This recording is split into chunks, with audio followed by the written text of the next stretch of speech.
Tonight we have Prince Joel Mokage, who is a journalist. We're glad to have you, Prince. Good evening to you, Leonard. Good evening to my co-panelists. Good evening to the million televiewers of my media Prime Television, most particularly Prime Arm. Special good evening, as usual, to the peace-loving people of Misaje. We announced it some years back, or some months back, or some weeks back.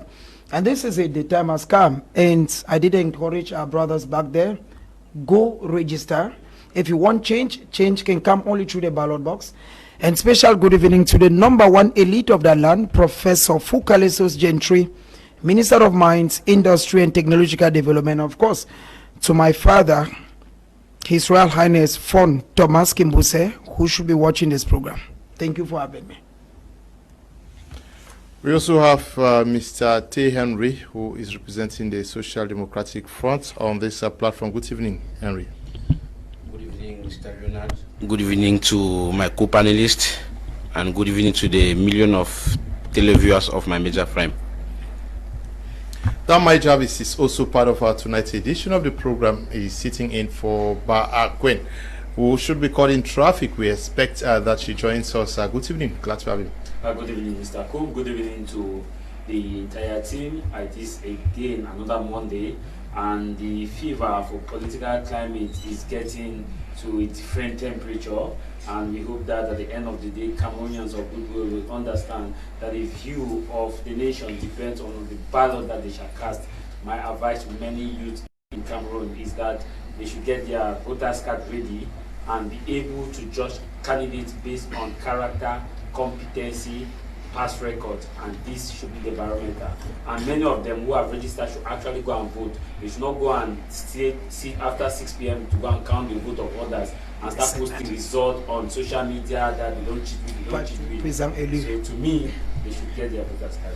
Okay, we announced that he is sitting in for Ba Akwen, who was caught in traffic. She's already in the studio with us, but we also are in the company of Mr. Eswa Kisito, who is the president of the Southwest Youth League. Good evening. We're glad to have you, Kisito. Good evening, Mr. Leo. Good evening to all the other panelists. Good evening to the millions of Cameroonians who are watching us from their homes or wherever they are on this planet Earth. It's once again a pleasure for me to be here. This is my home. I've always loved to be here when the opportunity comes. So it's a pleasure to be here for us to discuss salient issues with regards to the upcoming October 12 presidential elections in Cameroon, which was of course announced on Friday, the 11th of July 2025, by His Excellency, the number one citizen of this country, Paul Biya.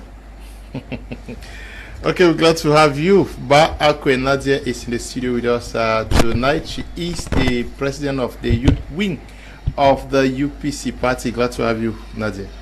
Thank you, Mr. Kum Leonard, and good evening. Thanks for the invitation. Special greetings to my co-panelists tonight.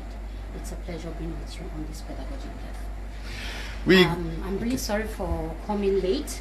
We all know the state of our roads in this country is not really easy. You know, living from Bonaberi to here was not really easy. The traffic and the bad state of the road. So I want to tell my audience, the television was sorry, but it wasn't actually my fault. Thank you.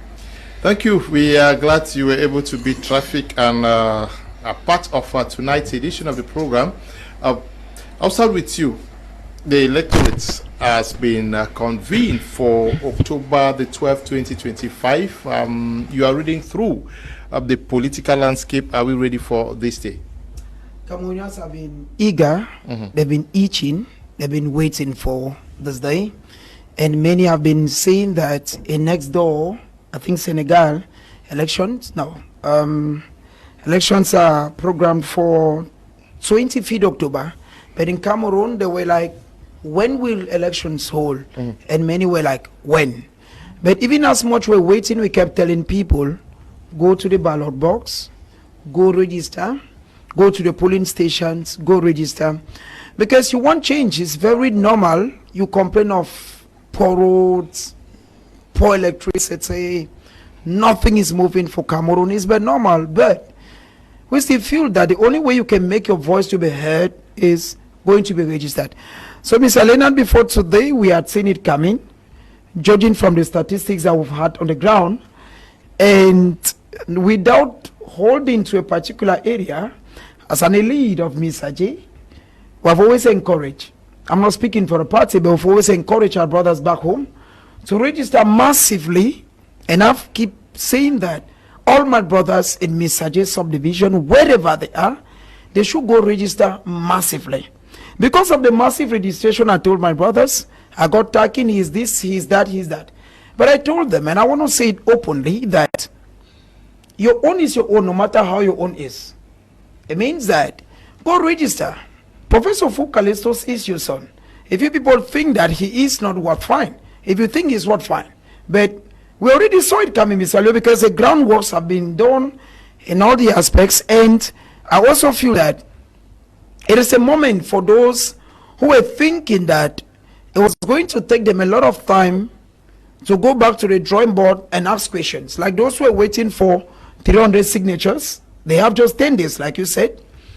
For those who are waiting to think that it was going to take a political party, say the CPDM to endorse his candidate, say the SDF, say the PCR, and say the UPC to endorse his candidate, already have a very shorter time.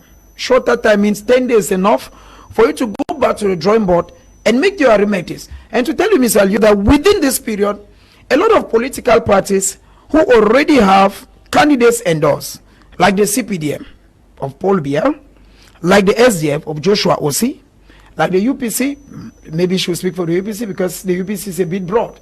And I don't know the right person who will represent the UPC. At one time you have Bape Lipod, at one time you have, she may speak for that. And I think that at other political, like the PCRN, you already have Cabral, because these are people who have, at the level of the UNDP, you already have Bello Buba Maigari. At the level of the FSNC, you already have a candidate like Issa Cheruma Bakari.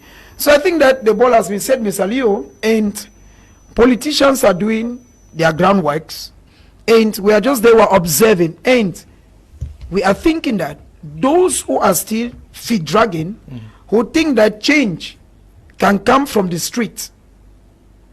What is the implication of the convening of the electorate? It means that if you have not yet registered, you cannot. Well, it's quite unfortunate now. Thank you immensely for reminding me, Mr. Leo. Yeah, it's quite unfortunate. It's quite unfortunate that those who have been thinking that maybe they belong to this political party and that they were waiting for a particular time for them to register because this A or B candidate should be their favorite. Unfortunately, they don't have enough time again. And the truth is, at the end of the day, they always blame another political party. They'll blame that you won because you did this. You won because you did this. But some of us have registered, and that day will come where we are going to choose either to cast for the UPC or to cast for the CPDM or to cast for the SDF. Okay, the SDF representative on the panel, Mr. Te, how prepared is the party, the Social Democratic Front, so far? Well, thank you, Mr. Leonard. In terms of readiness, the SDF is more than ready. We are ready, like in 1992. You saw from the convention where we designated our chairman to our presidential candidate, and from what I can tell you is the SDF is present in all the 360 subdivisions of Cameroon. You saw it during the 20th May March Pass. We demonstrated with force, and I am glad because the socialist youths have done an immense job on the field, from sensitization to registration. So the convening of this electorate is no news to us. We were ready, and the time has come. We are ready to face the regime in place. You are ready to face the regime in place. So there are no doubts that the SDF is going to be taking part, because it is true that it is now that files are going to be deposited for the final selection process. The UPC is quite ready for the presidential race. Nadia. We are very ready. We are so ready. We all know the history of the UPC. UPC is the oldest party in this country. Even before we had our independence, the UPC has been existing. We all know the troubles we find ourselves in the UPC. A lot of people are talking. The UPC is not united. We have different fractions. But I want to tell the televiewers that UPC is one. Okay? We just have different ideas and ideologies. And we are telling the people that if you want a change, vote for the UPC, because UPC is the party that masters Cameroon. We master Cameroon to the marrows. We all know that the independence of Cameroon came as a result of the martyrs of the UPC. We are talking of the Umnyobe, the Felice Roland Mumier, and De Tumaza. They all came from all the 10 regions. They rallied together so that together we can emancipate. They had a dream. So I think that this convening of the electoral college, the electoral college is for the UPC to once more say that we are ready to lead this country and bring out what we have in stock for the people. Because, Mr. Kum, we have a lot of political parties right now with candidates who don't even master the problems of the country. Cameroon is in a very bad state. Cameroon is at a crossroad. So I think that if the people can hear the cry of the Matthias, the Umnyobe, people who gave their lives, they sacrificed their lives, their liberty, and everything they had for this country. So I think it is time for the UPC to bring back the lost glory of this country. We are talking of Africa in miniature. It's not just any kind of a country, but the whole of the 55 member states that make up the AU in one. So Cameroon is supposed to be the first, and it can only come through the ballot box. And the ballot box is the choice of the UPC, which I am representing on your platform today. So I want to tell the people we are ready. We are ready. We have been going out for mass support. We asked the Cameroonians to go and register into the electoral list. It is very important. We believe in a peaceful transition. We believe in democracy, which is the voice of the people, the voice of the majority. And it is only through the ballot box that we can obtain that. And that is the UPC, the choice of the UPC, Mr. Kum Leonard. Okay. The president of the Southwest Youth League is on this platform, coming all the way from Boya, Southwest Regional Capital. We are glad to have you have the impression that the Southwest is quite serene. They've done the respective political parties as well as civil society organizations have done their homework and ready for the race. Yeah, as of now, I can tell you that the entire Southwest, from the perspective of the young people, is ready for October 12, 2025. You know, immediately these electorates were convened on Friday, 11 July 2025 by the head of state. I had the opportunity to take temperature from all the 6 divisions and 31 subdivisions of the Southwest through my grassroots representatives. And the echoes I got were that the region is ready. Now, I want to differ a little bit with Madam of the UPC, who said the UPC had lost martyrs or lost some members for the emancipation of this country. Maybe I should not differ. Let me just buttress and add that it is not just the UPC that lost members. Of course, like she said, and she's very correct, the UPC was created in 1948, which of course makes it in 1948. And if my history has not failed me, I can quite remember that the UPC was also banned in 1955 in French Cameroon, and in 1957, 13 July in British Cameroon. Now, if you look at the SDF as well, fortunately the SDF representative is sitting to my right. When the SDF party was launched on the 26th of May 1990, 6 persons lost their life on that day under the constraint in Bamenda. So it means that a lot of political parties, a lot of persons have sacrificed for this country. And that is not strange, because it is often said that there can be no construction without destruction. Now, Cameroon is going through a gradual transitional process. Since 2016, we have found ourselves in a very difficult situation for 9 years now. Now, if I can quite remember when this ongoing crisis started, on that fateful 21st of November 2016, was a Monday. By then I was teaching in a secondary school. I was in class. Now, from that moment till date, a lot of persons in their thousands have lost their life, which means they have paid the ultimate price for this country to be emancipated. As a youth leader of the Southwest region, it will be preposterous or absurd for me to come and sit on this platform and say that everything is okay. Definitely it's not. But I'm not that person who advocates for forceful change.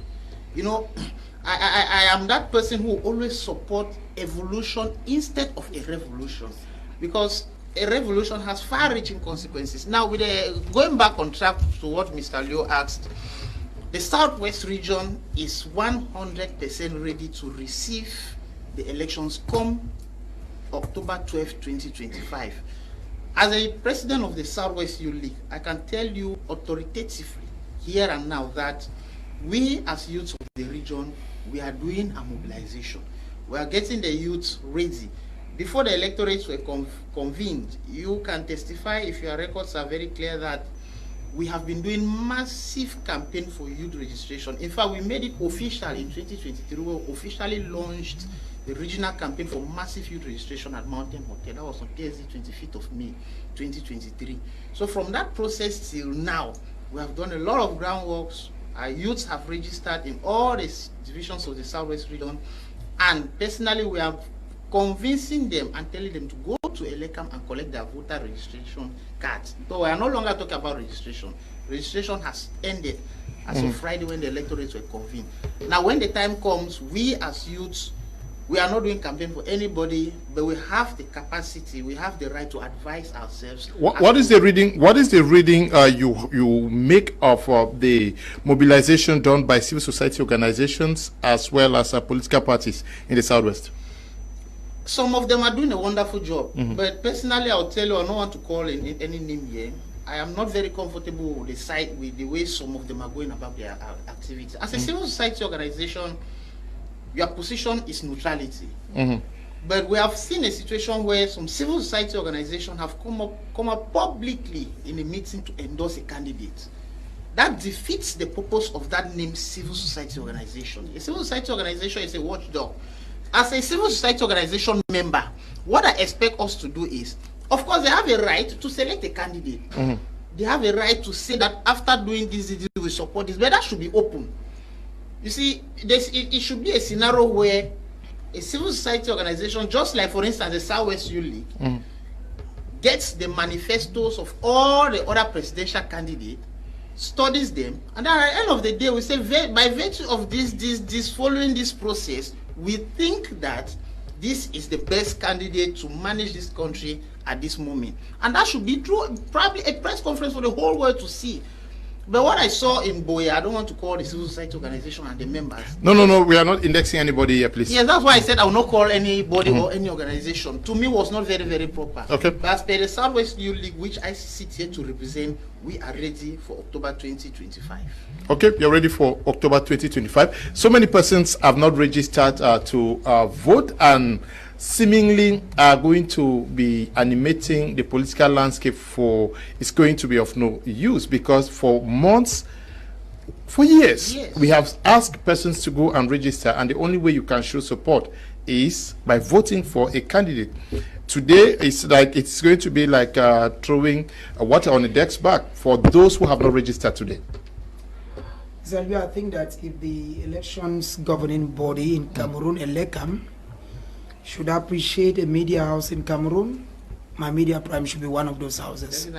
Why? Because on this platform and in several programs that you've done here, you've encouraged voters, you've encouraged Cameroonians to vote. Personally, I've encouraged people on one-on-one.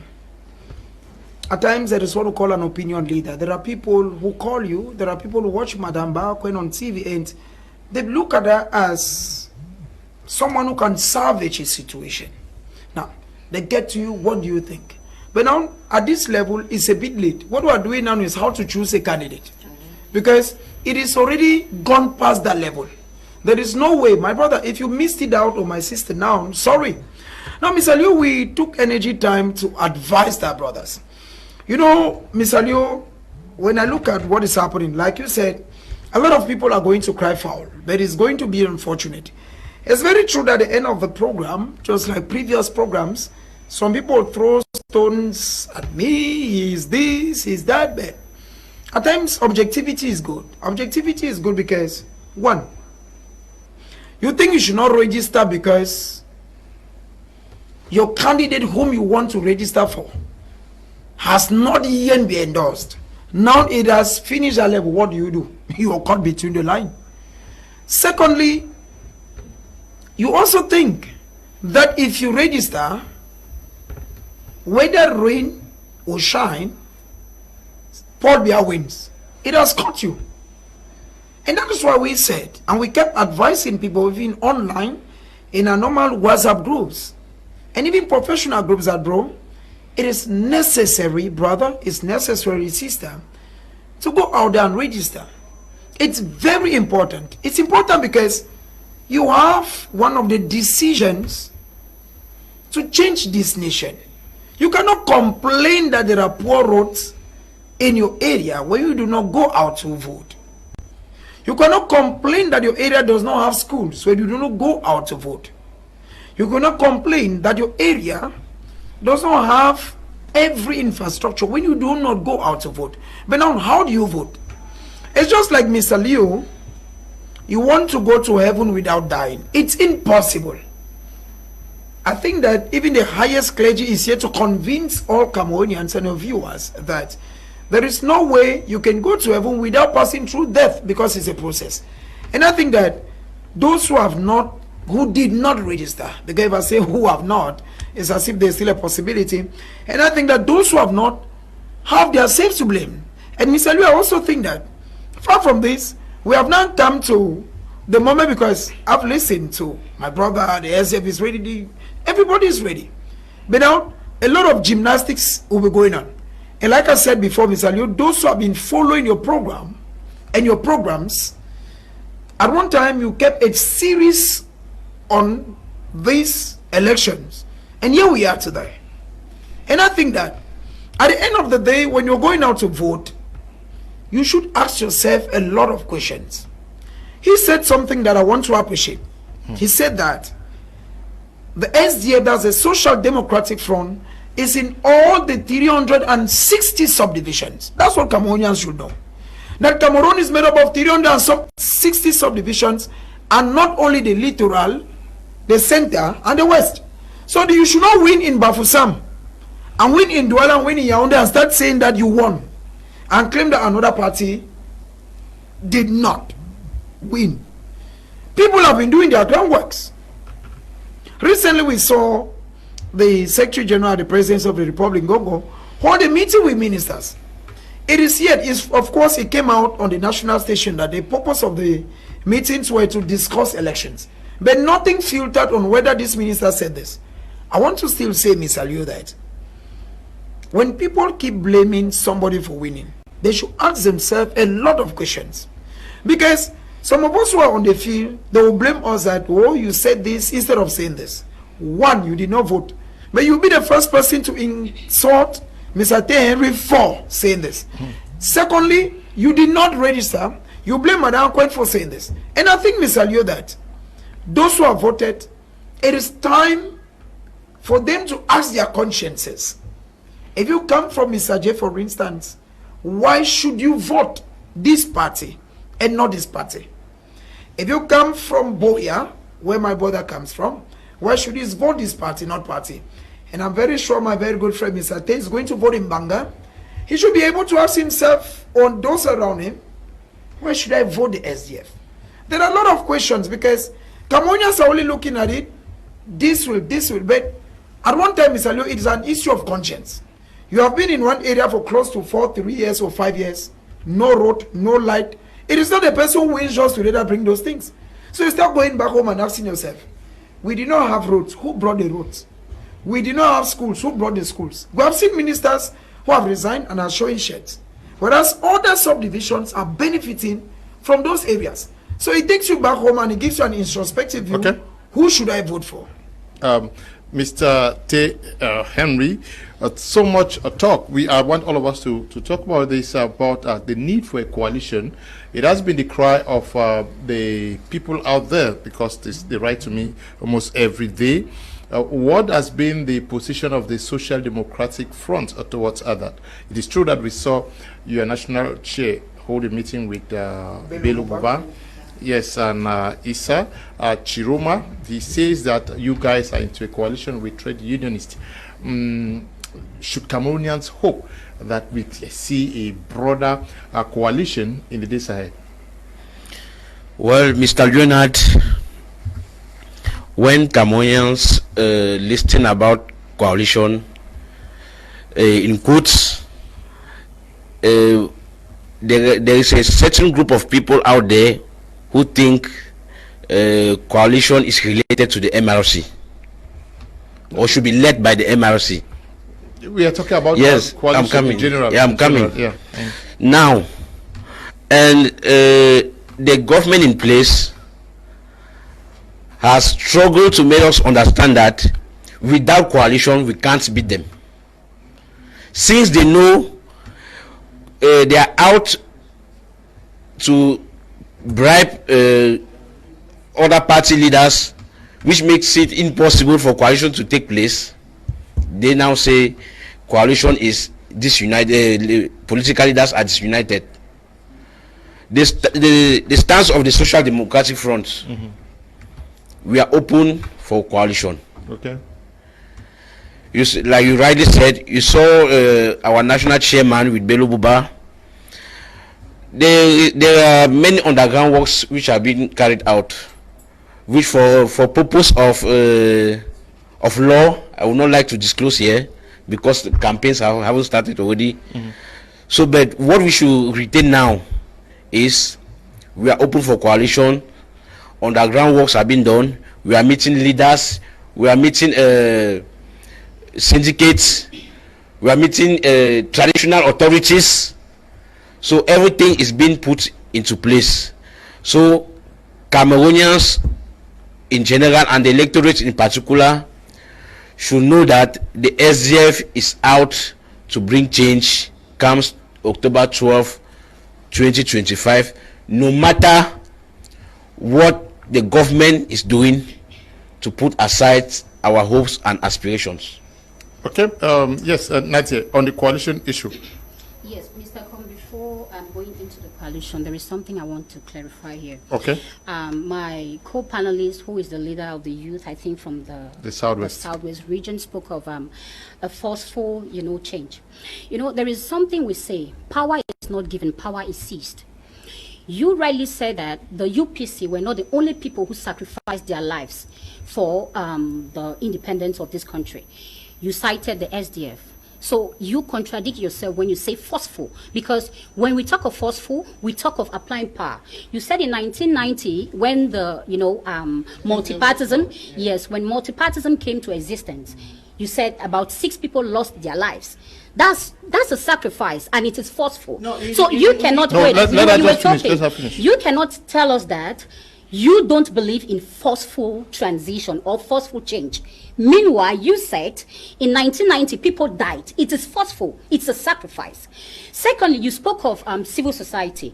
A civil society activist is someone who fights for the general cause. Be it, you must not know the denomination of the person. Be it a political party or anybody. It's a social cause. But a civil society activist has the right to choose a candidate. Because why? Politics, everybody is a politician. There is nobody who will tell you he's neutral. No. We are either pro something or against something. The fact that you are a civil society activist does not limit you to the fact that you cannot endorse a candidate. Now, Mr. Kum, we also spoke of, I heard people talking on the panel on, the registration. You've been singing, My Media Prime and other TV stations have been talking of people going to register into the electoral list. Mr. Kum, we all know that this year the voters' apathy has greatly reduced, okay? When we compare with the previous years, we had just like 4 million 6 million people register and just 4 million people will go and cast their votes.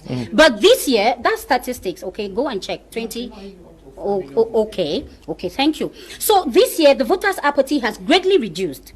Why? Because Cameroonians are tired. Okay, so I would not like us to undermine the sacrifice of Cameroonians because they faced a lot of difficulties going to register into the electoral list. We are talking of the absence of ID cards. It's a very, very big barrier, but most of them braved all the odds, the security troubles we are having. So we should not come down here and tell Cameroonians they haven't done. I congratulate you guys, you've done a lot. And let me tell you, we had, state men in this country when we politicians went out asking people to go and register into the electoral list. They told them it is not a force. It is a civic right. It is either you choose or not. They do not want, because they know that the number, what we are playing this time is we are playing the game of numbers. The more people register, the less we are going to have, electoral fraud. So Cameroonians, I congratulate you guys. You've done a lot. Now we are talking of coalition. Mr. Kum, it's no news. Okay. Cameroonians, in their diversity from the 10 regions, they all know that we cannot, because, this system is 43 years and not 42 days. They master this country. They know how to smuggle the things. They know the game, okay? So it is not news that coalition is the only solution to beat Yaoundé. Coalition is the only solution to fight Vokmeka. That's the only thing. And the regime itself. Vokmeka is a village. It's a village. It's a village. It's a village. It has nothing to do with yes, when I talk of Vokmeka, I am talking of, the countryside of His Excellency President Paul Biya, who just conveyed the election. Yes. I'm not done, sir. Okay, go on. Yes, so like I was saying, a lot of people, we all know that the coalition is the only solution.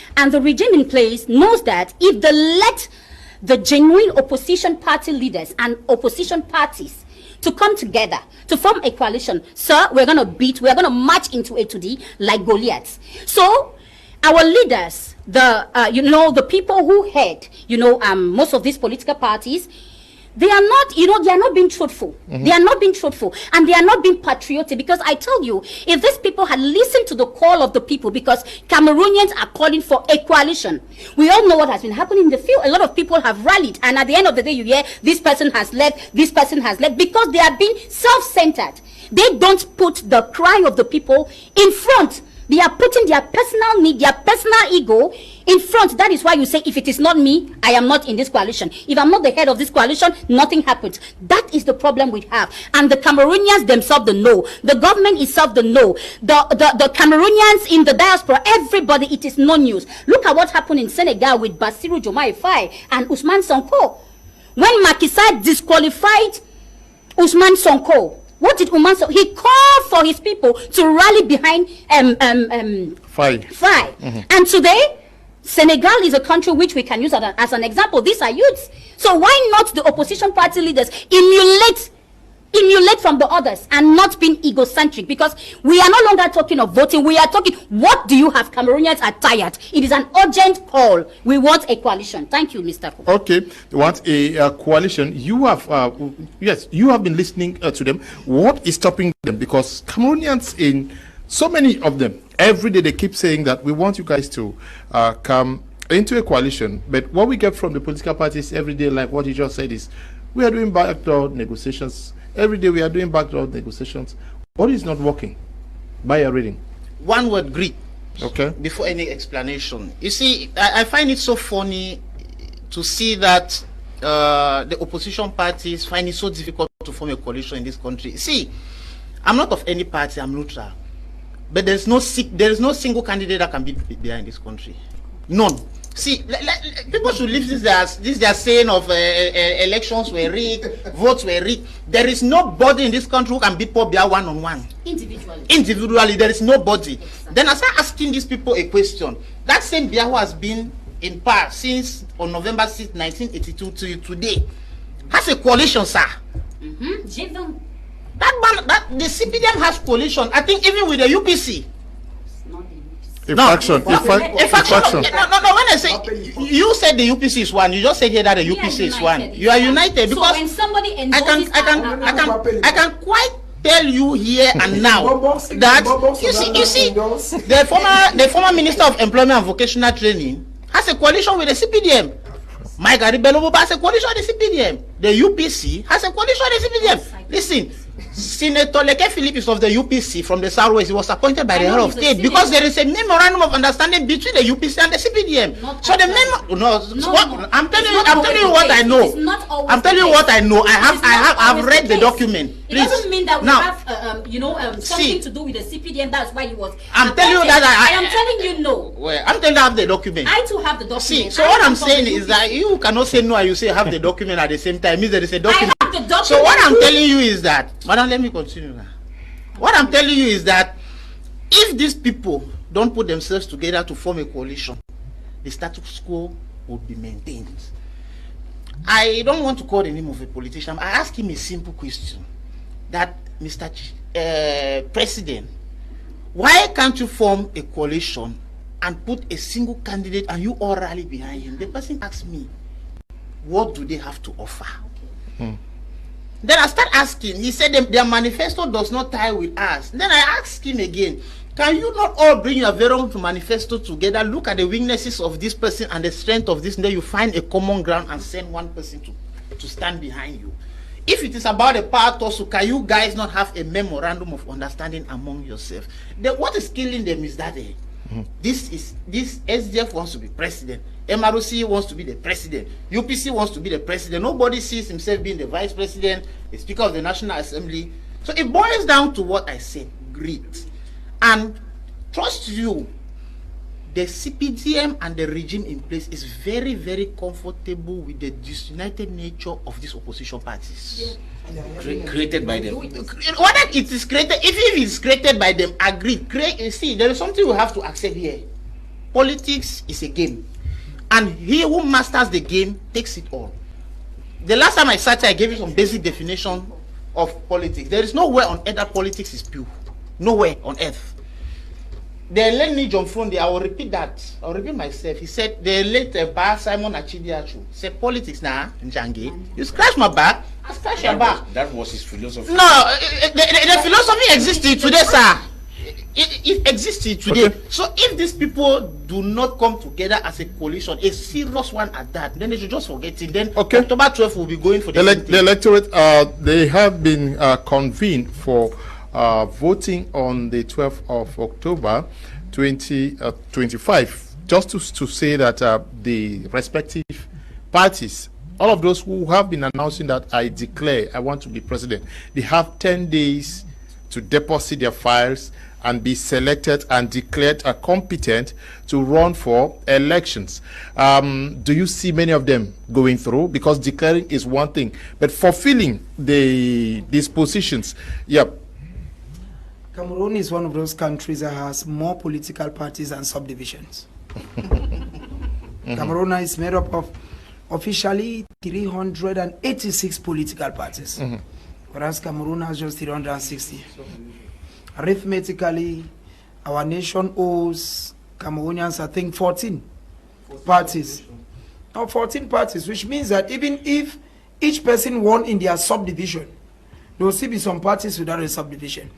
Mr. Leo, you know what is happening is there are a lot of parties that will come out of this game.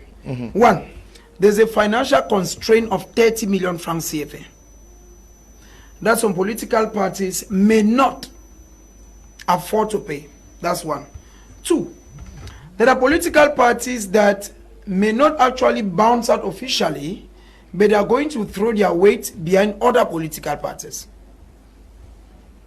Another issue is there are political parties that will go through what we normally call the inferiority complex. In the days of when the Africans had wars with the white man, there were people who just felt that the white man is superior, and so they gave up. They did not fight against the white man. So there are political parties that are going to just say, this thing don't pass we. Because you know it's a business. Once you pay in 30 million francs CFA, at the end of the day, there is what the state gives you as a caution to help you go through campaigns. So imagine you paid in 30 million francs CFA, and the government gives you even 35 million francs CFA. My brother Henry, that would have been 5 million francs CFA of good business without stress. I'm not talking about the SDF. Now, the guy simply takes his 5 million francs and stays him home. He's no longer part of it. You people are making noise, so our subdivision, our division, he has won his 5 million, he goes back home. So, Mr. Liu, the first thing is, it will be intellectual dishonesty to say we're going to see these political parties all come the October 12th. That's one.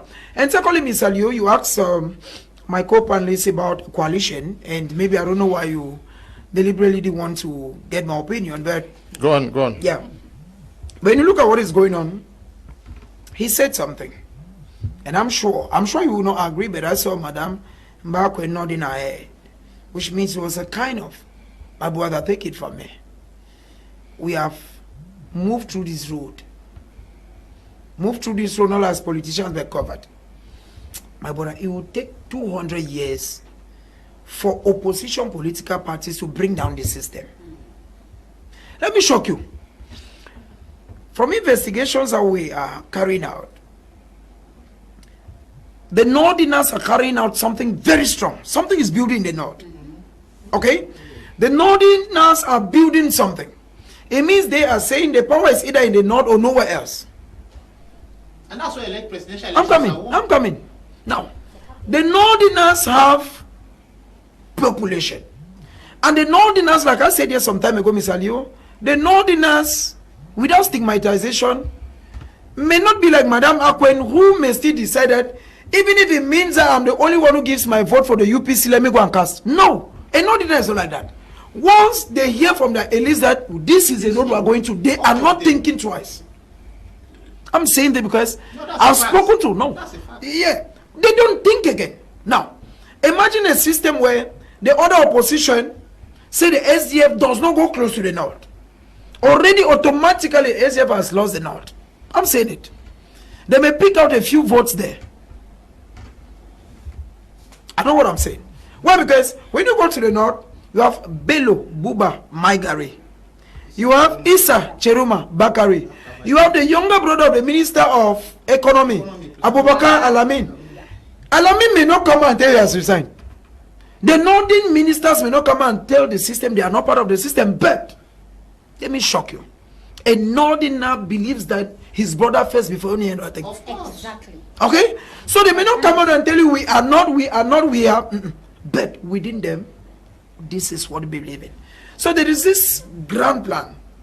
And we should be able to say, like you was saying, Mr. Leo, that one of the reasons that made the CPDM to win and have been powerful against the SDF after the municipal elections and legislative, I think in 92, was because Bello took his own and said, they can go.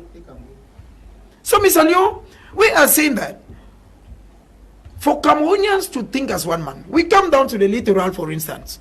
In the littoral, for instance, Cabral, of course, is already a candidate. Cabral is very sure to have some votes with the Basalan, but notwithstanding, he has a UPC to contend with. Because you have politics in Cameroon, politics of elitism.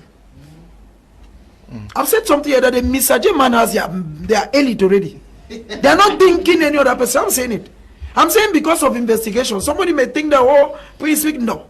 The Misaje man has chosen that we have chosen. Begin to shout, begin to say north, begin to say east, west, south. This is our elite. This is a person with, this is our candidate rather. Now, you go maybe to the West region. It's true that the West region as of now is still going through some board marks. But now, even within the West region, how many ministers come from the West region? The Secretary General of the CPDM political party, Jean Kwete, is from the West. The President of the Senate. I'm coming. I'm coming. See the weight, see the capacity. Because the people say that they stole. When some of us give this objective analysis, or say that we say that they don't face the reality. The Minister of Public Works, Emmanuel Ganon Jomesi, the Minister of Kecha Cortez, from the West, Mr. Liu, scientific research. Scientific research. Treaty. Who has been there until we forgot her position more than 18 years? We don't even think she's been there again. Secretary General of the CPDM. Yes. So what I'm saying here is, each person goes back home. I'm talking about even if those of the West who think that they are strong. I'm not campaigning for the CPDM. But I'm saying that for the opposition to beat the CPDM, my brother, I may not tell you that I may talk with the chairman, but I may talk with him. But these are things that we may say when we have the opportunity. Like I said, we meet some of these people, but we think that if truly Cameroonians want serious, I mean those of you of the opposition, if you want business for Cameroonians, let me be going to vote in Mr. Joe. Of course, I'm going to vote there. Let me be going to vote and know that I have two parties. An opposition, just like it was to the SDF, or the CPDM. When you have SDF, UPC, MRC, It confused even, I'm educated, I go to school. At least I went to school. But my mama who may not have, you don't know the gymnastics that used to happen. You just tell them, as you enter those, because they're receiving campaign at the minute, as you enter that paper, where man also, show for the man. So always see blood in a fire, not joy. So that thing still go on. You understand what I'm saying? But now, some of the parties whose signs are yet to be known to the common woman. She even gets in and out of her frustration. She says, I don't vote, I don't vote, I vote with you. Not showing nothing. But now, the elite of the land, just like in other lands, may have held meetings with them and said, this is what we want. How very important, how historic is this election going to be for Cameroonians? How historic? Before coming to your question, I would like to answer very briefly. When you say no opposition party can beat a single opposition, no single opposition party can beat Mr. Biya, I will tell you the real problem is the issue of representatives in polling stations. Which is the same thing. So, don't think Mr. Biya is too powerful, because Mr. Biya has put everything in place to prevent a single political party from beating him. But what the SDF has done so far, Mr. Prince, we are recruiting 96,000 polling agents. I appreciated you when I said that. You are 360 subdivisions. I appreciated you. So we are going to be present in all the polling stations in Cameroon. Wow. Which means we are ready for Mr. Biya. Thank you. And Mr. Biya is the one giving the impression to Cameroonians that no single party can beat him. No, it's not an impression. No. It's a reality. It's a reality. It's a fact. It's a fact. It's a fact. Recruiting 96,000 polling agents is not enough reason. That's it. That's you can't win an election without being. No. Being present in all the 360 subdivisions does no, it's not guaranteed. Oh my goodness. We saw you win the last presidential. Please, just make your point, Alan. You guys are going to correct me. We saw you win the last presidential elections in the Constitutional Council, where Clement Atangana asked, who's on the PV? You are coming for a case, but you don't have any result sheets. If you don't have polling agents, how can you have result sheets? It's impossible. All the result sheets you get are fake result sheets. Now, let me cue you. What if you have 96,000 agents across Cameroon, but you don't have militants to vote for you? How do you win the election? It's the militants, not the agents. I earlier said we have done a lot of underground work, and we are more than ready, like in 1992. You don't need a coalition. You don't need a coalition. Like I said, our chairman was clear. The SDF is open for a coalition. Yeah, but so our hands are can open. You now answer my question about the historic nature of this election? Yes, the historic nature of this election is very simple. This election is the last. This election is the last election being convened by Mr. Biya. Why do you think so? No, it's the last election. You cannot say it's the last. It's the last election. Why? Are you because no, please. The CPDM is a sinking ship. No. So comes October 12th, we have the final sink. No, that should not be an argument. Okay. That is it's my point of view. That's what is going to remain historical in the minds of Cameroonians, because Mr. Biya is going to be ousted comes October 12th. The SDF is going to win, yes, by a judgment. Yes. Now, how important is this election? What are some of the things that Cameroonians should be looking out for as they go to the polls on October the 12th? Mr. Kum, this election is a crossroad. It's rewriting the history of this country. A lot of things have happened. A lot of things have been happening. Cameroonians have been complaining. People have been bringing suggestions. This election will not be like that of 2018, Mr. Kum. Okay. Because the stakeholders, they themselves, they know the nature, they understand the gravity, the state at which Cameroonians are complaining. Mr. Kum, I want to say something. You know, President Biya has been president for 43 years now, and a lot of people are complaining of his age, okay? Because that's the discourse we have on platforms, his age. You know, for me, I don't think that age should be a problem. Why? Okay. Because Biya is the brand. When we talk of a brand, he is the brand, and we have the content. The content is his état major. We are talking of the executive. We are talking of the legislature, and we are talking of the judiciary. If President Biya's état major was working perfectly, his age wouldn't have been a problem. His age wouldn't have been a problem, because a lot of people say scientifically he's supposed to be resting. Yes, let's take for example Santa Lucia. Okay, we don't know who has Santa Lucia, but the bread of Santa Lucia is so nice.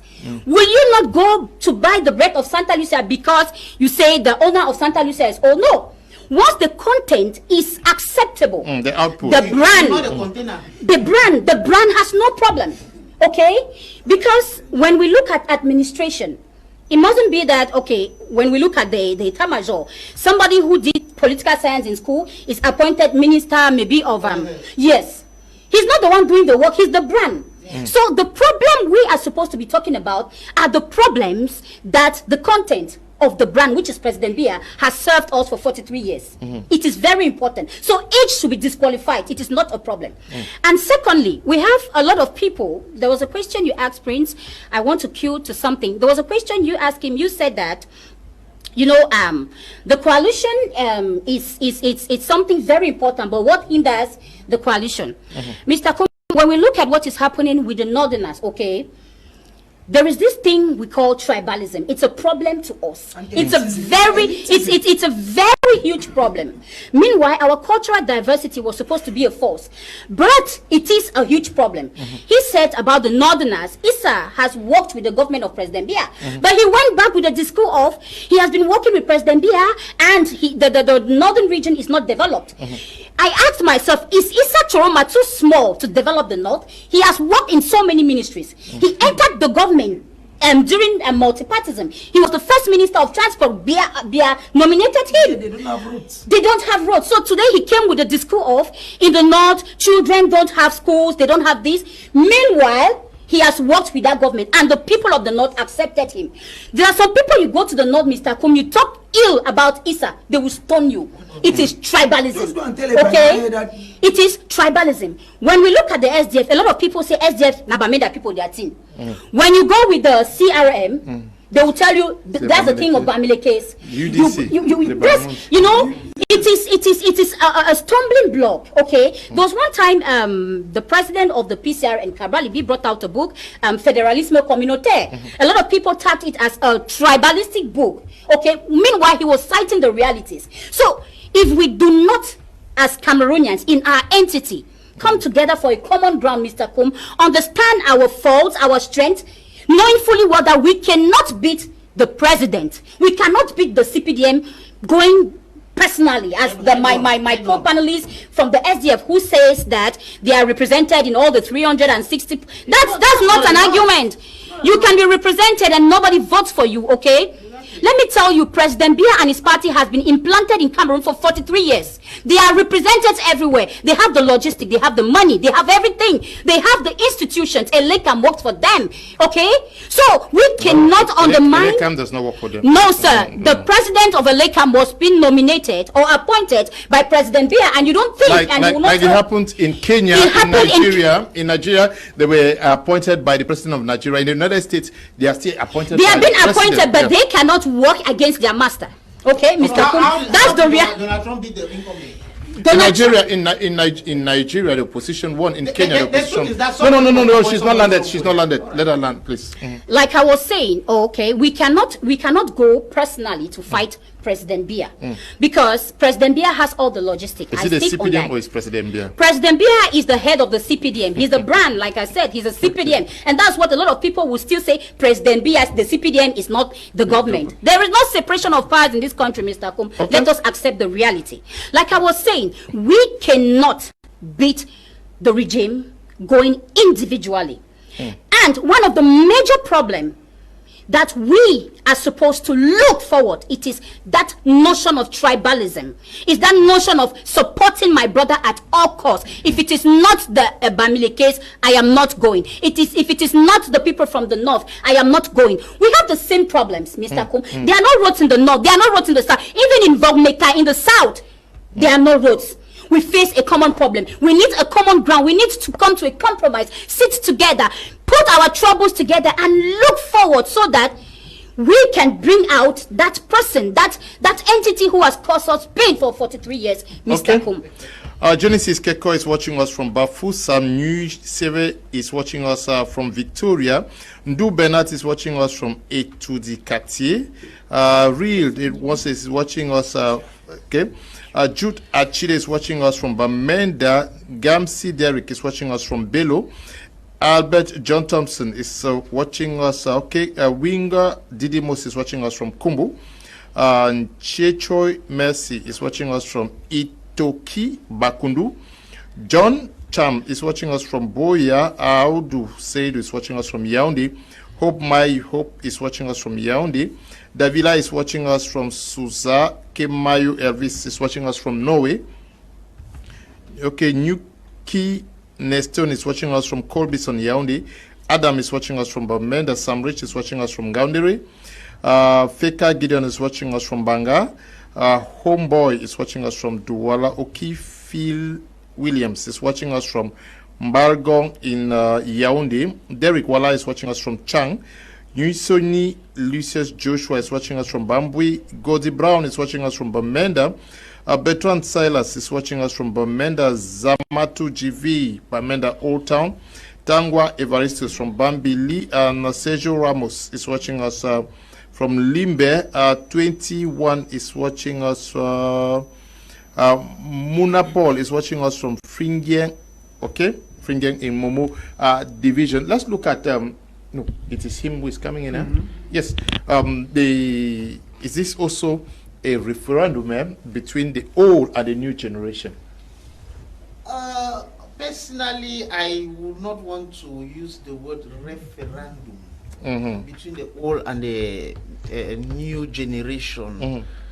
I would prefer to use the word understanding. Did you follow the president for PAL, Celestine Bidzigi, who called on his pals, the guys with whom they have done politics for decades now, that it is time for us to give opportunity to the young people? He stood aside and let a young person lead his party. He called on the likes of Chiroma, called on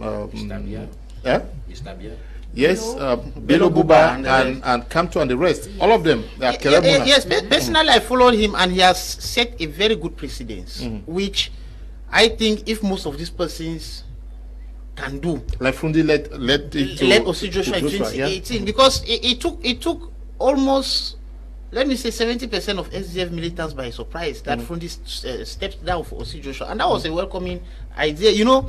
And this time around, trust me, before coming back to your question, Osi Joshua will not be going in as a novice. He has already tasted failure.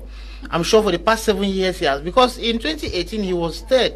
I think the head of state won. Then you had MROC before Osi Joshua. So he has tested failure. Fourth, sorry, he has failed the pains. He has worked on certain strategies to close some loopholes, you know. But now, personally, Osi Joshua is relatively young. I don't think he should relinquish power to somebody else as per the SDF. But others like the Bello Buba Maigari, the Issa Chirumas, and the rest, I think those are the kind of persons who should, if they really feel that this country belongs to the youth, who should designate some young persons, put them, and I mean, they have somebody like Bello Buba, Issa Chiruma. These are persons who have been in the government like forever. In fact, Bello Buba was the first prime minister under Bia's government. Now, they have the resources. But what I see here now is greed. Issa Chiruma, Bello Buba are very old people. We are not saying that they don't have the mental capacity, but I don't want to say what one of them said, that the present head of state does not have the mental capacity to rule the country. I don't want to say the person who said it, but one of them said so. Now, but the question we start asking ourselves is, anyway, that's bygone. To come back to what you were saying, if these persons nominate certain youths to stand in front. Remember, youths make the majority of this country. But at the same time, we should be warned that it's shocking. As per Elecam statistics, out of the close to 8.7 million registered voters, the youths constitute just about 2.4 million. Which means the youths are nowhere to be found. They're active on social media. And they are very active on social media. See, I've done a little research on this. Most of them rely on the general tendency. Nothing no will change, and that is where we get it all wrong. When they themselves have never voted. When they themselves have never voted. Let me go back to 2018. I said there some time ago that in 2018 I supervised elections at Lower Mokongo B, what we call Bakuri Town in Boya. In that 2018, we had just close to 3 million Cameroonians who cast their votes. But on the day of the proclamation of the results at the Constitutional Council, we had close to 8 million Cameroonians who were following that TV. Publication live.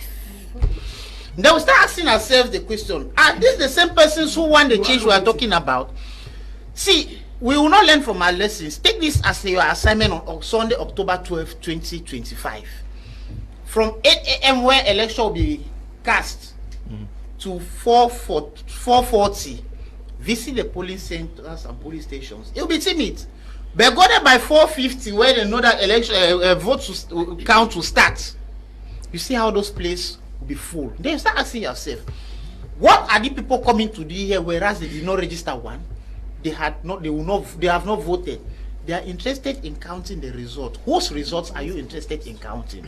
So we are being penny wise and pound foolish, because all these persons who are visiting these polling centers to go and count those votes, had they voted, the situation would have been different. Now, like Madam of the UPC rightly said, and of which I agree with her in toto, is the fact that even if we claim it's an allegation that the SDF rigged elections, it's an allegation which I cannot stand here to defend. Let's even assume that CPDM rigs elections. Let's assume there is a wave of influx that you cannot steal. Just imagine 20 million Cameroonians register to vote, and 20 million Cameroonians go to the polling centers and stations on that day and vote. And out of those 20 million, assuming that there is a coalition in Cameroon, 18.5 million persons vote for that coalition, there is no way Elecam can manipulate that result. There is just no way Elecam can manipulate that result. Now, talking about the fact that, let me go back to my brother who said a while ago that these people rig elections and they have recruited 96,000 polling agents. That does not suffice to win an election. In 2018, while supervising elections at Lower Mokongo in Boya, from my observation, and as a matter of fact, I'll say about 2, 3, or 4 things here. The first thing is that 90% who came and voted. Why am I saying this? Because I'm a youth leader. I'm taxing the youths to take their responsibility. 1, 90% of those who came and voted were 40 years plus. Number 2, 90% of those who came and voted for the CPDM. That is an established fact. So what I'm telling you is that you guys should go down and do your homework again very, very well. Having representatives at all polling centers is not enough. In 2020, February 2020, for the legislative and municipal elections, I was in Munya Court area. Yeah, but there was also lockdown, eh? No, I understand. Yeah. So what I'm saying is that there was an issue of lockdown, understood. So what I'm telling you is that SDF had representatives at that polling center. In fact, at all those polling stations. But at the counts, CPDM, whether I like it or not, beat them hands down.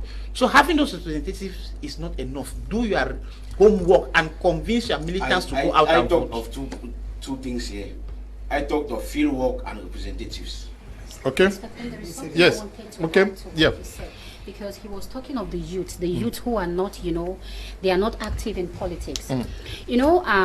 When we look at Cameroon statistically, we are counting roughly 30 million inhabitants, and the youth constitute about 70% of this population. So we are talking of like 18 to 19 million youths who are in Cameroon.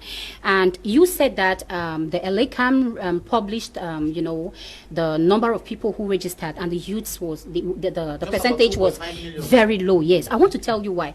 You know, as a youth leader, I am out to protect my youth.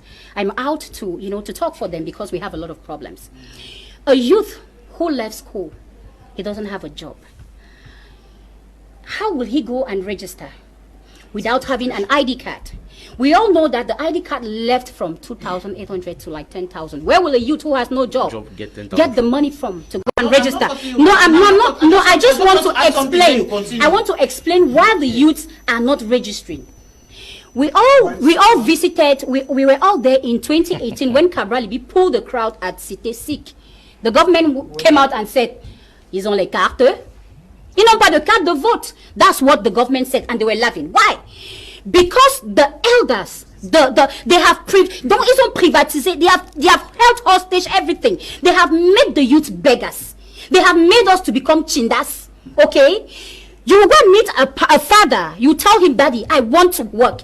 He will tell you, "It is not yet your time. Go and wait for your time." Meanwhile, when we were growing up, they told us that the youth are the leaders of tomorrow. Till today, we are still there carrying bags. Till today, we are still there, and they have made policies that does not favor us. A youth cannot have money to go and register and to go and do his ID card for 10,000, but a father would do it easily. So the logistic is not being put in place for the youths for them to have that access to go and register. Okay, go and register. That was what I wanted to say. That those same youths, meet them on Sundays after their so-called veteran football matches. Yes. Those same youths, I can challenge you that from in Boya, where I come from. Yes. Those same youths you are saying who have nothing doing. Yes. 60% of them in Boya drink at least 4 bottles of beer every day. This is because they don't have that that culture. Look, they have been stigmatized. They have been their memory has been. That's keeping them. No. It is because the elders have told them. The elders have told them that you cannot do anything. It is not your time. No. That's it. No. You will not blame the youth for something they are not responsible for. They are not responsible. Let them give them the possibility to exercise their civic rights. Go and register and vote. I want us to move this debate forward. Is this also going to time? Very soon it's going to be campaign time. People are going to be the guys are going to be expected in the countryside. Is this also going to be the time to present balance sheet? Time for reckoning. You came last time and told us this and that and that and that, and during this mandate we did not see you. You're coming back now to face us. What do you tell the people? Is this also a judgment time for these politicians? Thank you, Mr. Leo, for the question. The first thing is, each time, even at the level when we were still students, for you to be an SP, they needed to take to consideration some qualities. Are you intelligent? Are you obedient? Are you clean? Those qualities were there. Now we move from there. We're going to our normal Njange groups. I'm sure in so many Njange groups she's a treasurer, in some she's president. Even at the level of her party, she's a national youth president. Now, within even that area, they are judging. If we give this money to Kum Leonard as the treasurer, and tomorrow we need this money, we're not sure of who cash the money give the man. So that's just the background knowledge. Now I'll come back to the field. You know, when you move around, people are doing works. Let me start in the southwest. Senator Mbela Moki Charles is one person I admire. Admire him because when he took the courage to leave from mayor to go vying for senator, knowing fully whether if he did not win, he will not come back and take back his post. But he took another mandate. The reason is he told his brothers, vote for what you already have than what you're yet to have. And the people saw what they had. That's what they voted for. When I live there, I take you over to Donga Mountain. There's a ring road project that's ongoing. Ndu Tambe has a tar road. I'm not making campaign for the people. It's tarred. People should go online and think that I'm campaigning. It's there. It's a fact. Now, the mayor is Bono. The mayor Fondu is Bono. Bono goes back to the people in CPDM. He tells the people, when you ask me a question of balance sheet, he tells the people, I'm from Do, this is the road we have. We had promised, we have delivered. Why don't you think we should thank the person who made us have this road? It is very true that it is not a governmental, it's not something that should be normally linked to the president.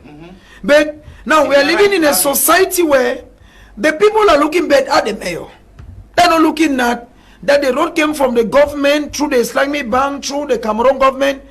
A normal man, you know, Mr. Leo, some of us went to school. But a majority of, like he said, when you have a situation in the areas he studied, people of 40 years and above are voting. Some people, they do not, I'm not saying that Cameroonians are not, no, they are very intelligent people. But some people who just come and vote because our mayor said, I leave that. I take you to Ndunkambe. It's third. In fact, it's an El Dorado. Sheikh Musa is doing fantastically well. Of course, that's where Ngala Gerard comes from. Gerard comes back and tells the people, I am MP for this party. Sheikh Jones is. Why should you not? The people do not. It's the people are looking behind him, not Paul Biya. So when they go to vote, they are voting Sheikh Jones. They are voting Ngala Gerard. And they're voting Sheikh Musa. That's who they're voting. You live there, you take Nkambe, Misaje, is tired. Those who think works are ongoing. Works are ongoing, but the tiring has progressed so extensively. Now, when the people come there, they are looking at their mayor, and they are looking at their electors on Professor Fu Kalisis. They're asking themselves, when Kalisis comes up, of course, when it's time of campaign, every elite goes back to their land. What is your SDF or CPDM? There's not an issue, like you said, balance sheet. What have you done in this land? Mr. Leo, let's leave the Northwest. I bring you to the littoral. Littoral is going through congestion because of no road, she cited. Go at the level of Rai in Bonaberi. What balance sheet with the MP for that area, I want to call him, but I may call him to make a balance, Fanja Gabriel. What will Fanja Gabriel be coming to tell the people in Bonaberi? These are the roads I promised, this is what I've promised, I've shown you. The people have a balance sheet. The mayor Mobimpa, this is what I promised, this is what I've given. Now, when you push it down, Mr. Liu, you come even here to Bonamusade, you discover that the road nature is problematic. Take it down to Rai. For you to leave just Rai in Bonaberi and go up to Bikoko, it takes you 3 hours, at least if there's congestion. The people have balance sheet to give the state of Cameroon and their voters. If you go to Yaoundé, Mr. Liu, it is an open secret that it is now insecurity is heightening in certain parts of Yaoundé. Potholes are littered. So what I'm saying, Mr. Liu, is I'm not campaigning for A or B. What I'm saying is, you've said something, Mr. Liu. As someone that I know, in most of your meetings, Mr. Liu, you are the president. Even when you want to resign, the people say you will not go. It's not as if you talk on TV. It's not. No. It's just because the people look at you as someone who is accountable. You are there when they need you. Those things are very important. Now, even in areas where certain councils have, let me take you to Noon. It's the UDC, I'm sure. Adamu Nigeria. Of course, a Bamun man will be very proud to go cast their vote. Because when they look at Noon and the development is ongoing, I take you to Njombe Penja. In those days of Paul Erikinge, may so rest in peace. Everybody in Njombe Penja knew Be Erikinge. They swore by him. They swore by him. I went there, I did a document. So I did it is Paul now, because Mr. Leo, hey. I want to take Cameroonians around the country. Now, when you come to Njombe Penja, the people are looking at Paul Elikinge, may so rest in peace. Like you said, you did a documentary there. And the people, even when Elikinge died, I was in Njombe to cover. And people said, c'est lui qui a tué notre mère, qui ne meurt pas, qui reste toujours. That means, you saw parents swearing. It means it's a mayor who gave his all. When you carry now and go to the far north, if it were not elitism, one, what is, for instance, Cheruma telling his people. I've spoken to some. Because when you resign and you go and make a sheet where there are no schools, Cheruma, like she said, has been Minister of Transport. Those are key positions that are not given to any person. Yes, transport. 2, he has been communication, and he has gone to vocational training. And even his brothers are asking, even when you are vocational training and employment, you bring who foresight. Those things are important because it is a moment, Mr. Leo, of reckoning. As an elite, when you go even to Menchu, Mr. Wallan Richard has an account to give the Menchu people. Because the people have seen him for the time you have been there as MP, what did you bring home? Because normally in the African parlance, when you are voting someone into politics, the elites normally call it a son. Okay. That have sent you, Mr. Leo Filan, that have sent their son hunting. At the end of the day, if the children wait until your Monday expires, and they have not seen you bring in even a squirrel, what are you coming to tell them? Okay, there are so many messages, they are long. I'll read out some very brief one. Hey, my name is Lovet Lemka. I'm watching from Bamenda. Good evening, Meshak Moki, watching from Boya. I'm Bami Jasper, watching from Bamenda, Nitop 3. Remy is watching from Limbe. Anderson Gu, watching from Bengui GRA. Aju Solomon, I'm watching from Konsamba. Acha Muta Mbeli is watching from Ngomgam in Bamenda. Njifwa Lucas watching from Boya. Good evening, sir. I'm called Loyalty Da Castro. I'm watching you from Douala. Francis Swili is watching from Muyuka. Good evening, Mr. Liu. Cheney Boris is watching from Bamenda. Good evening, sir. I'm Justus Kanga watching from Boya. Good evening to all in the house. I'm Monju Frederick watching from Chang. Ajang Thomas watching from Tico Camp 7. Good evening to everyone. Etienne is watching from Witikum. Hello, Mr. Leo. I'm Lovet Fon watching from Yaoundé. Good afternoon. Mbo Lovelin watching from Garwa. Kum Emmanuel is watching from Womb. Okay. This one says, that lady there is saying the truth. I like your program. Thank you. Good evening, Mr. Liu. I'm Chemboni from Bamenda. Please ask the madam from UPC that which of the UPC does she want us to vote for? Or this has the UPC United. Okay. And now to you, I want us to look at the profile. Is it also time to profile these candidates? So many persons have declared that they want to run for presidency. Should the people also take time to do a background check on who is coming to lead them? Somebody may have just amassed his money from one very funny activity and says, I want to be president. Yes, it's very important the voters verify the candidates properly. Because we have people we see only during elections. So all these people, I will call it the game of the regime in place. Because all these people need to be put aside.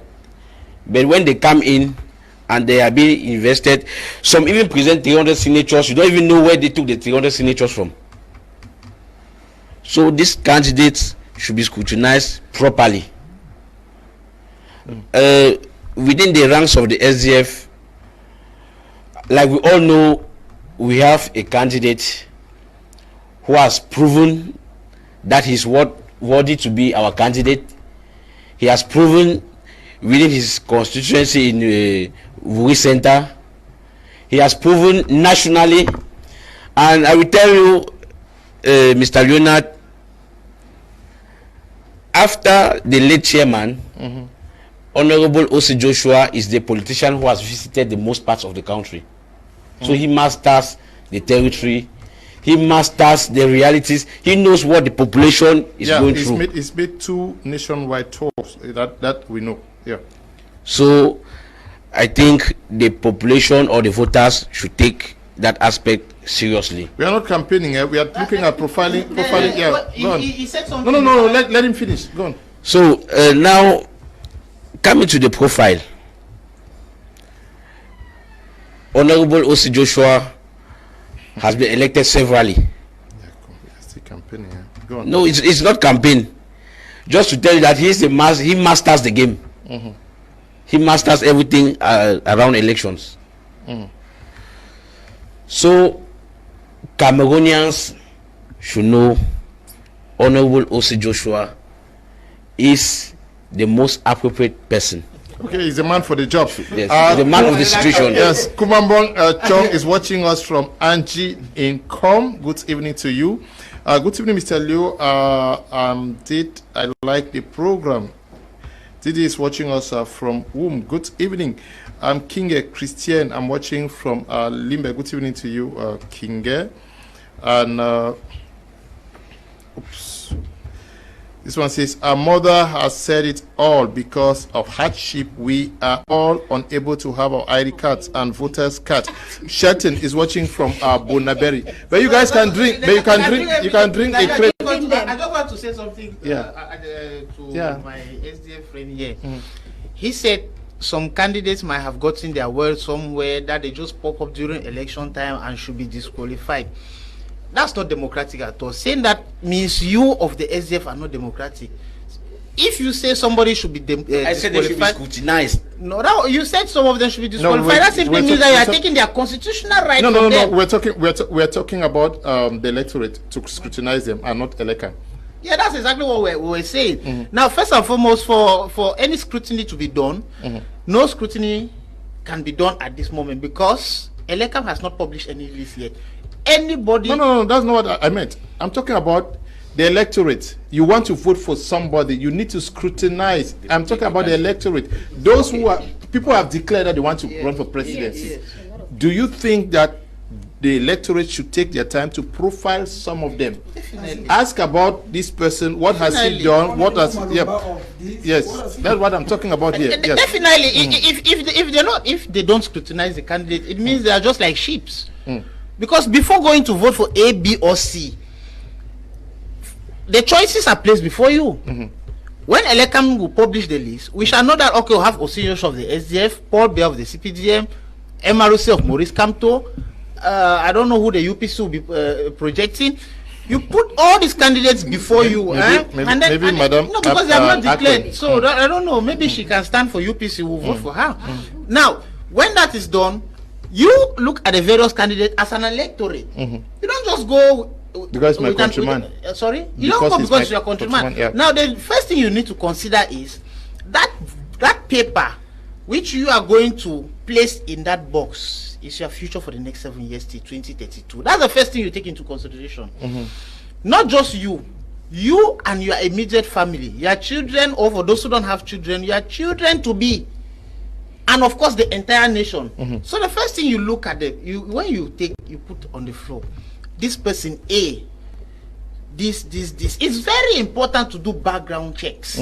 Fortunately enough, the social media is there, where you can even profile some of these persons, and from that you do your personal checks again before you go to that ballot box on that fateful Sunday, 12th of October, to say that I'm voting for A, B, C, or D. Now, there is something which is very clear, and I'm cautioning the youths, is the fact that there will be serious election manipulation. That is a fact. As usual. And we should not fall for that. It happens everywhere in the world for election. When you start saying as usual, it's like you want to challenge. No, because all what you have said here, you are challenging the regime. Election manipulation happens everywhere on the earth. No, I don't. There is a Prince.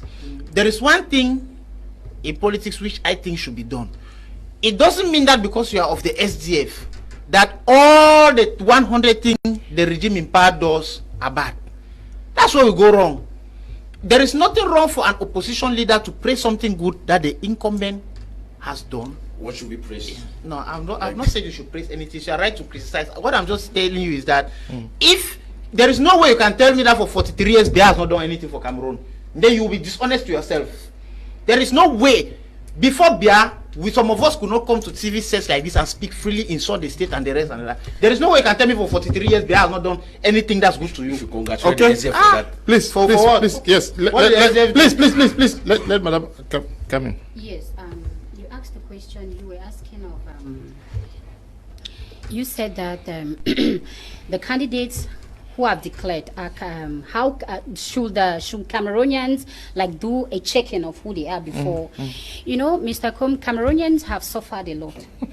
We have gone through a lot. That's the truth. We have felt a lot of pain. So not any kind of Jack and G who comes out promising things that he cannot even deliver, Cameroonians will just rally behind you. No. Our sufferings has given us intelligence to know who can do something. We are talking of President Biya, 43 years. I will call him a president who rules with slogans. We've been living with slogans. I would do this, I would do that. I would. At the end of the day, the balance sheet is negative. So Cameroonians know their sufferings. They know that this person will not deliver. This person is a businessman. Because when you look at most of those people who have declared, it is only Elekam who will tell us who is eligible. We are waiting for Elekam. But now, as Cameroonians, you just came out. We've never seen you. You don't have anything you've done to Cameroonians. No trace of you. You come out and say, I want to be a candidate. You think Cameroonians will endorse you just like that because you're handsome? Yes, because my brother, it's serious. It's so serious. And I even think that they have to do something. Because it is your Cameroonians who have suffered, and we are still suffering. And you are bringing out MTN mobile money numbers so that we should contribute. We cannot even eat in our houses. We'll contribute for somebody we don't even know. It is serious, Mr. Kum, and we need no background, no like capital, seriously. It is something we need to look into. Cameroonians are not fools anymore. We have suffered and we've been suffering. We know exactly who to go and vote. We know our candidates. So all these people should not come and seduce you with their sugar-coated tongues. I am this, I am that. Where were you since? In the past 7 years, you've not done. You will see them on communication platforms trying to convince Cameroonians. But at the grassroots, they master nothing. They don't know how the people are living. They don't know that somebody can be in this country who lacks 100 francs. I was talking with Uncle Med. Yes. To them, it's so surprising. So they are not with us. They don't know what we have gone through. They don't know our suffering. So only Cameroonians know where the shoes is paining them, and they know who exactly to vote. And I tell you, is the candidate of the UPC, Mr. Kum. We are talking of 77 years. Who is that candidate? Who is your candidate? Our candidate is there. We are still to declare. We have time. We still have time, Mr. Kum. We have time. No, we have time. Okay, we have time. We are still having time. We still have about 8 days. Okay, we have 7 or 8 days to declare our candidate. So no, it is not a must. Why? The UPC is so confident. The UPC is so confident. All the parties are saying we have no.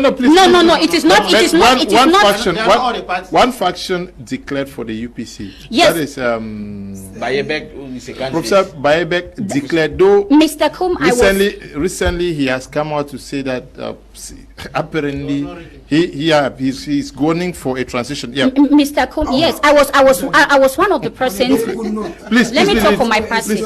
Please. let me talk for my party, please. You know, you have popularity on TV. You want to rule a country. Please. You see, Mr. Kum, I was one of the persons who went to Bafoussam to endorse Professor Bayebek. Okay. No, I don't want us to talk about him yet. Okay. Yes, please. Yes, because you said no. He has declared. Okay. Yes, he's one of our candidates. I am from the UPC. I'm from the UPC. I want to explain what happened. Which means you have a congress. I want to explain what happened. Okay, because you guys are saying that which fraction of the UPC are we going to present as a candidate? Okay, explain. I was one of the persons who were in Bafoussam to endorse Professor Bayebek. And you rightly said here that we need to, do a screenshot, a screening of a candidate before presenting. So we have decided that he is not eligible, according to us, to present him as our candidate. But it does not mean that he is not from the UPC. The Professor Bayebek is somebody we respect a lot. No, we are not. He is our member. I am his hierarchy. I'm the national president. So maybe it's your faction. Maybe it is not my faction. It's the UPC. It is the voice of the UPC. Okay. I am representing on this panel.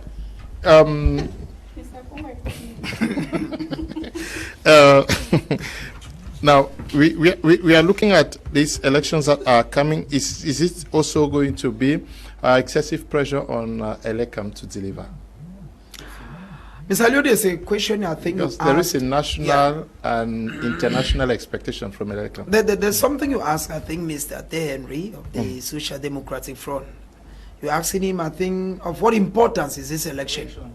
But I've heard him, once you wear a political casket, it's always difficult to differentiate between the Cameroonian and the party.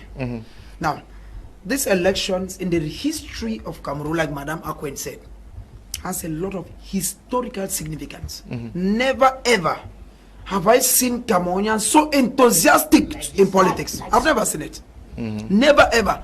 I mean, you see, even your mama who had been for long without calling you is calling you. What has gone on? She sees something on Facebook like what is going on, that probably will be the candidate. She wants to call you. She even speaks in the dialect. Is it true that probably will be the Cameroonians? When the head of state declared his candidature yesterday, it was something else. Yeah, I'm coming. Yeah. I'm coming. I'm saying that these elections has a lot of impact. Cameroonians are yearning for change. They are thirsty. A lot of things are going wrong in so many sectors. Mr. Leo, the head of state appoints you, for instance, Minister of Transport, yet your own community doesn't have a road. Yet it's Paul Biya. The head of state appoints you, for instance, Minister of Tourism and Leisure, yet Cameroon cannot boast of any touristic site but Kribi and Limbe. You have parliamentarians, you are of a political party. Yet when someone comes within your constituency, he is unable to lay his fingers on what you've done. It boils back to one person.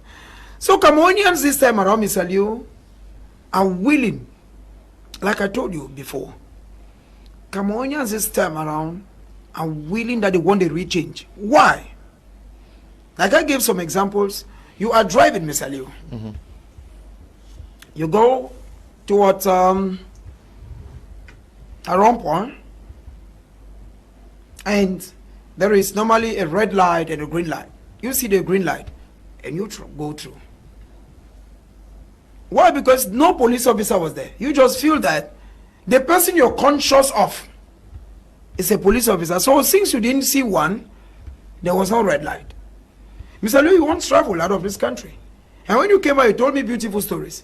Now when you're traveling there, you don't need any person to tell you. It is you. The car itself, you understand? So I think that Cameroonians have a lot of issues that they want to correct. Cameroonians have traveled. Not one, not two, not three. When they come back, they look at what they saw and what they are seeing here.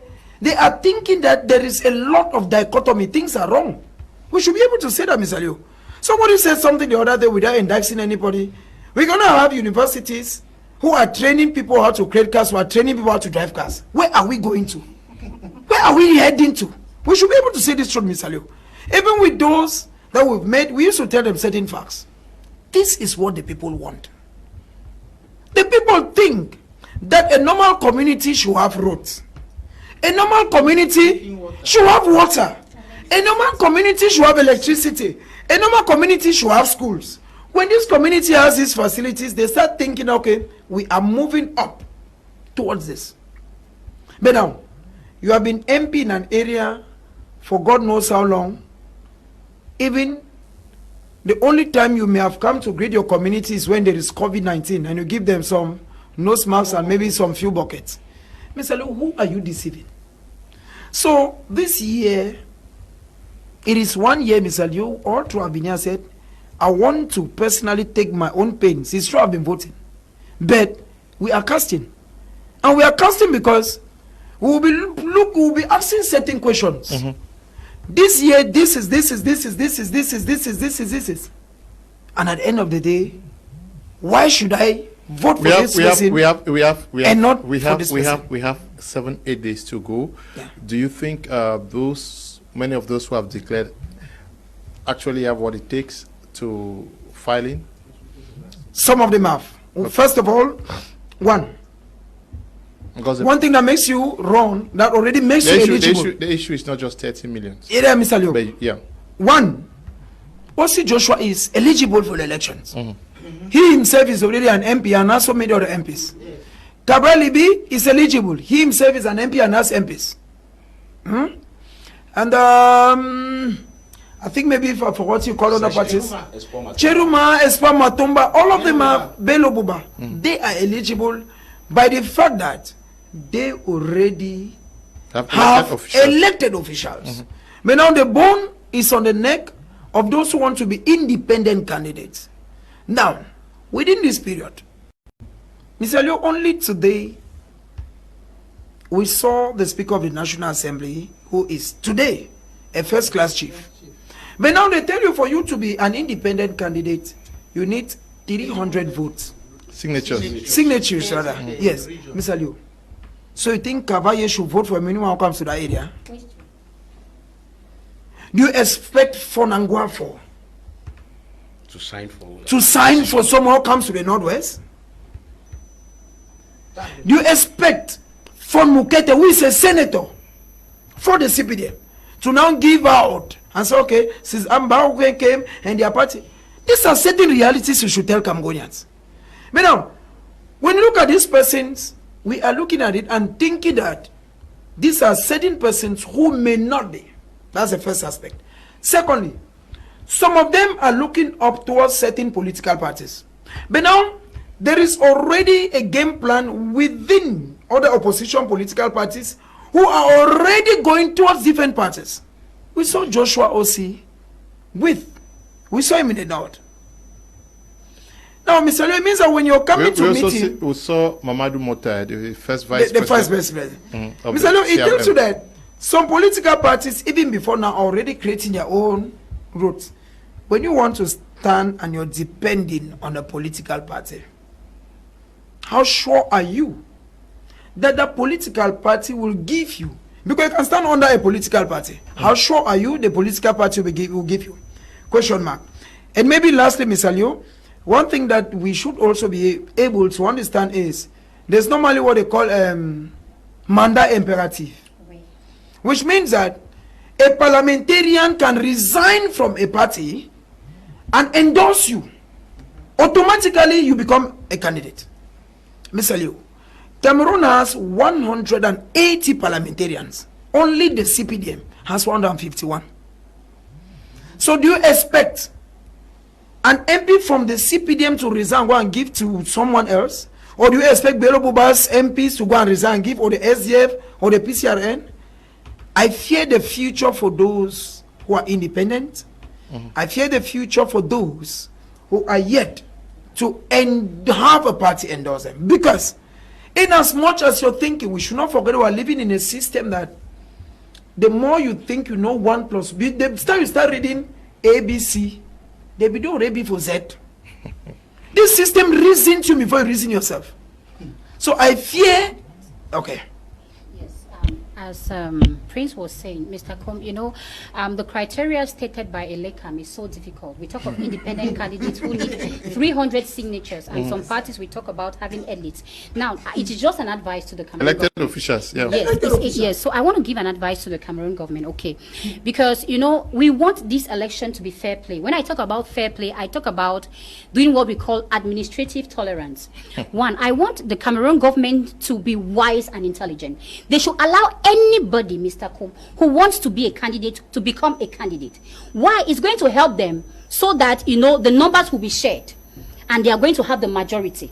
Now, if they disqualify the president of the CRM, they disqualify the PCRN, and they remain alone, you know, that democratic play will not really be visible in the eyes of the international community and the national community. So it's for them, it's just an advice. They should allow these rules and regulations that you must have 300 signatures. They know that as an independent candidate you cannot have. It's so impossible. No, you're saying that you 30 from each region. Who will you see? They have given what we call consign the vote. You try. So Yaoundé will strike you. You just there. Yaoundé will strike you. So I want the Cameroon government to be fair play. Okay. Anybody who this election, it's a crossroad. It's an administrative tolerance, like a plea, so that you know anybody who wants to be a candidate. Please, let me talk. If the candidate is sincere, he should also join the other position. Let me finish. The issue. I want us to understand that it is Elecam that is organizing. I know. That's why I'm saying that Elecam. Yes, I'm talking to Elecam. To close its eyes on its text. To have administrative tolerance to say that, okay, you're whatever you are, if you're able to pay a portion, that 30 million. Elecam is going to be taken to court for not respecting its text. Mr. Kum, that is why I call it administrative tolerance. Let's just allow anybody who wants to be a candidate should come, pay a portion, they take that money. They are not wise. They are not wise.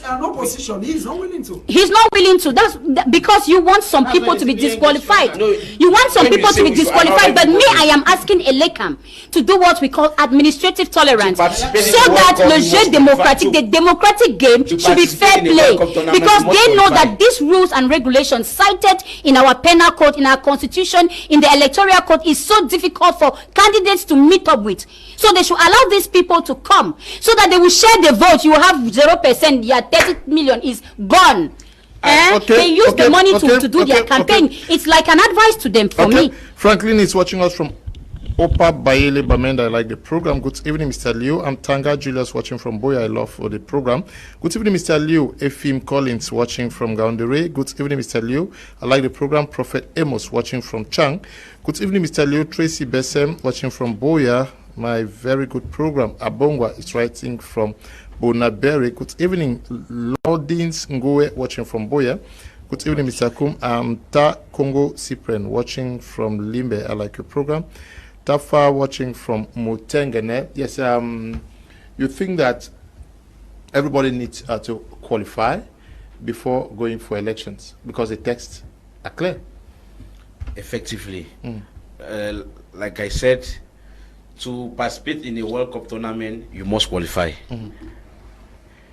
It's it's very simple. It's not because you have been a body or you are or you titles that you must participate. No, you must qualify. So those different candidates must respect the text to be eligible. Do you know we have presidential pardon for prisoners? It exists. It do exist. It is still administer tolerance. Okay. Mr. Bia, if Mr. Bia got this tolerance here, it means he's interfering. Because of now he's a candidate. He's a candidate. Okay, he's a candidate. We have just 5 more minutes. I'll take each person will say one last word as we quit the. I'll start with you. One last word to those watching. Okay. To the thousands of televiewers, we all know those who have made us gone through hardship during 43 years. We know those who have stolen our smile during 43 years. We know all those who have worked against us during 43 years. United, let's all say no to another 7 years. And the only way to say no is to vote the right person at the right place. And that right place, that right person is Honorable Joshua Osei with his program Rescue Cameroon. Tamukambo campaign. Yes, one last word of Prince. Mr. Liu, we are saying that those who did not register, it's quite a pity that it's no longer the time. And we're calling out those who registered that it's time for them to go back to their respective areas and ask themselves, why should I vote for this and not for this? And Mr. Leope made me say, I don't know, I works in other constituencies or other areas, but in Mr. J subdivision, the Elecam made me say, you must go back home. It's called proximity in journalism. Yeah.